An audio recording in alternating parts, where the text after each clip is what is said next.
Tonight, we delve into a disturbing case that rocked a quiet suburban high school, leaving a community shattered and dozens of young lives forever changed. I'm about to tell you a story that seems almost too dark to be true, yet it unfolded right under everyone's noses. It began in the fall of 2019, when 16-year-old Sarah Mitchell received an unusual Instagram message. A glamorous woman calling herself Victoria offered Sarah an opportunity that seemed too good to pass up. A chance to make thousands of dollars a month modeling luxury lingerie for an exclusive boutique brand. For Sarah, a junior struggling to save money for college, the offer was irresistible. Victoria painted a picture of financial independence, designer clothes, and VIP treatment. The initial photo shoot seemed legitimate.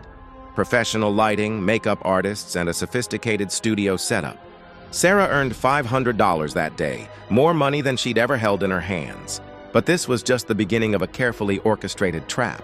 Victoria encouraged Sarah to recruit her friends, promising additional commissions for each new model she brought in. Within weeks, Sarah had convinced 5 of her closest friends to join. They all received the same royal treatment, the same generous payments, and the same intoxicating taste of luxury. What these girls didn't know was that they were being drawn into something far more sinister than a modeling agency. The photos, increasingly revealing and compromising, were being collected. Not for fashion catalogs, but for blackmail.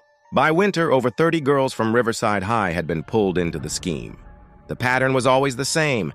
Start with tasteful photos, build trust, then gradually push boundaries. When girls tried to back out, the threats began. Anonymous messages threatened to expose their photos to parents, teachers, and social media. The operation was sophisticated. Money was transferred through untraceable cryptocurrency. Communication was conducted through encrypted apps that left no digital footprint. The girls were trapped in a web of shame, fear, and manipulation. But perhaps most chilling was how the perpetrators seemed to know everything about their victims. Their routines, their families, their deepest insecurities.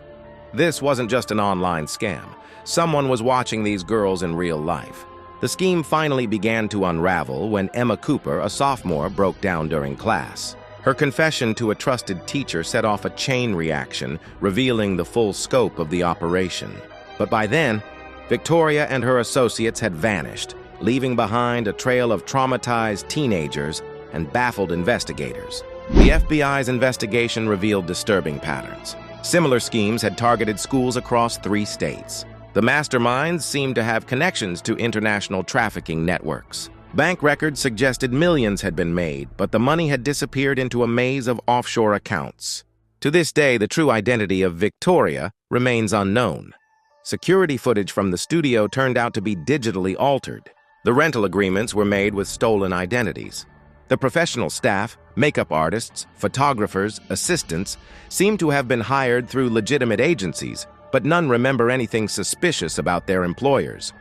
The case remains open, but leads have gone cold. Some investigators believe the operation has simply moved to new hunting grounds, adapting its tactics, seeking new victims. Others suspect it was part of a larger criminal enterprise that's still operating in the shadows. For the girls of Riverside High, the scars remain. Many transferred schools, some sought therapy. All of them learned a harsh lesson about trust in the digital age. Their story serves as a warning about how sophisticated predators have become at exploiting young people's dreams and ambitions. The mystery of who was really behind the Riverside High scandal continues to haunt this community. But perhaps the most terrifying question isn't who did it, but rather where are they now and who are they targeting next? As of today, the case files remain open, the evidence sits in storage, and somewhere, perhaps, Victoria is crafting her next scheme, ready to trap another group of innocent dreamers in her web of deceit and exploitation. This has been a true crime story that reminds us that sometimes the most dangerous predators aren't hiding in the shadows. They're hiding behind screens, waiting to turn our brightest hopes into our darkest nightmares.